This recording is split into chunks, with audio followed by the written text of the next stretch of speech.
Welcome to Telangana rise news. గత పాలకులు ప్రజా తీర్పు ఒప్పుకోవటంలే. మేం వాళ్ళలా పాలకులం కాదు, ప్రజా సేవకులం. 10 ఏళ్ల పాలనలో ప్రజలు నాడు అణగదొక్కిండ్రు. ఎన్నికల్లో ప్రజలు తగిన గుణపాఠం చెప్పినా వారి తీరు ఇంకా మార్చుకోలేదంటూ సీఎం రేవంత్ రెడ్డి గారు నిప్పులు చెరిగారు. వాళ్ళు తాము పాలించడానికే పుట్టామన్న అహంకారంతో వ్యవహరిస్తున్నారు.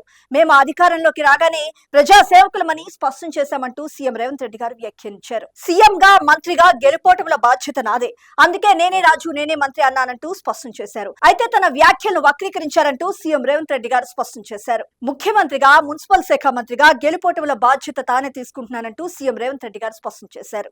నేడు దళితుడిని అధ్యక్ష అంటూ మైక్ అడిగే పరిస్థితి తీసుకొచ్చామంటూ సీఎం రేవంత్ రెడ్డి గారు మరొకసారి స్పష్టం చేశారు. ప్రతి తండాకు సోలార్ పవర్, ప్రభుత్వ స్కూళ్లు, అలాగే బీటీ రోడ్లు తీసుకొస్తామంటూ స్పష్టం చేశారు సీఎం రేవంత్ రెడ్డి గారు. ఇక్కడ మరొక ముఖ్యమైన అంశం చూసినాం. రేపటి నుంచి బయో ఏషియా సదస్సును అంగరంగ వైభవంగా ప్రారంభించనున్నారు సీఎం రేవంత్ రెడ్డి గారు, మంత్రి దుద్దేళ్ల శ్రీధర్ బాబు గారు. బయోటెక్ అన్లీష్ థీమ్ తో 2 రోజుల పాటు ఈ సదస్సు నిర్వహించనున్నారు. లైఫ్ సైన్సెస్ లో మరిన్ని పెట్టుబడుల లక్ష్యంగా ఈ సదస్సు సాగనుంది.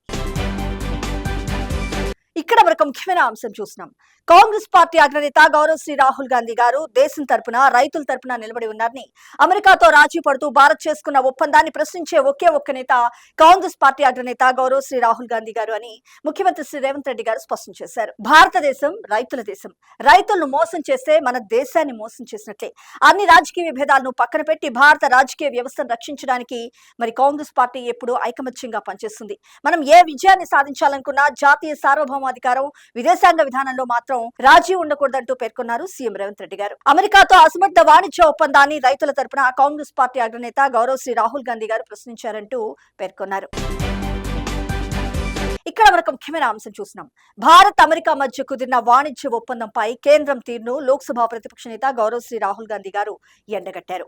ఈ ట్రేడ్ డీల్ తో భారతీయ రైతులకు తీరని ద్రోహం జరుగుతుందంటూ నిప్పులు చెరిగారు. ఈ ఒప్పందం ద్వారా మోడీ సర్కార్ దేశ ప్రయోజనాలు తాకట్టు పెట్టిందంటూ మండిపడ్డారాయన. ఇది రైతుల భవిష్యత్తు సంబంధించిన అంశం. అమెరికా జన్యు మార్పిడి పంట వ్యర్థాలను మన దేశ పశువులకు ఆహారంగా పెడతారా అంటూ ఈ సందర్భంగా కాంగ్రెస్ పార్టీ అగ్రనేత గౌరవశ్రీ రాహుల్ గాంధీ గారు నిలదీశారు. దీనివల్ల మన పాల ఉత్పత్తులు అమెరికా వ్యవసాయ పరిశ్రమ పై ఆధారపడే పరిస్థితి రాదా అంటూ ప్రశ్నించారు. ఇక్కడ మరొక ముఖ్యమైన అంశం చూసినాం. శివరాత్రి పర్వదినాన్ని పురస్కరించుకొని TPCC chief MLC Mahesh Kumar Goud గారి దంపతులు నార్సింగి పరిధి మంచిరేవుల్లోని మచిలీశ్వర స్వామివారి దివ్య దేవాలయంలో ప్రత్యేక పూజలు నిర్వహించారు. అనంతరం మహేష్ కుమార్ గౌడ్ గారు మాట్లాడుతూ పరమశివుడి కరుణ, కృపా కటాక్ష వీక్షణాలతో రాష్ట్ర ప్రజలంతా సంతోషంగా ఉండాలంటూ ఆకాంక్షించారు. ఇక్కడ మరొక ముఖ్యమైన అంశం చూసినాం. రాజకీయాల్లో పదవులు శాశ్వతం కాదు, ప్రజల హృదయాలను గెలిచిన వారే నిజమైన నాయకులంటూ డిప్యూటీ సీఎం మల్లు భట్టి విక్రమార్క గారు స్పష్టం చేశారు. ఎన్నికల్లో ప్రజలకు ఇచ్చిన ప్రతి హామీని నిలబెట్టుకుని వారి కష్ట సుఖాల్లో తోడు నిండేవారే నిజమైన నాయకులుగా గుర్తింపు పొందుతారంటూ మరోసారి గుర్తు చేసుకున్నారు. పదవులు వస్తుంటాయి, పోతుంటాయి. రాజకీయం అంటే ప్రజల హృదయాలను గెలుచుకోవటమేనంటూ పేర్కొన్నారు డిప్యూటీ సీఎం మల్లు భట్టి విక్రమార్క గారు.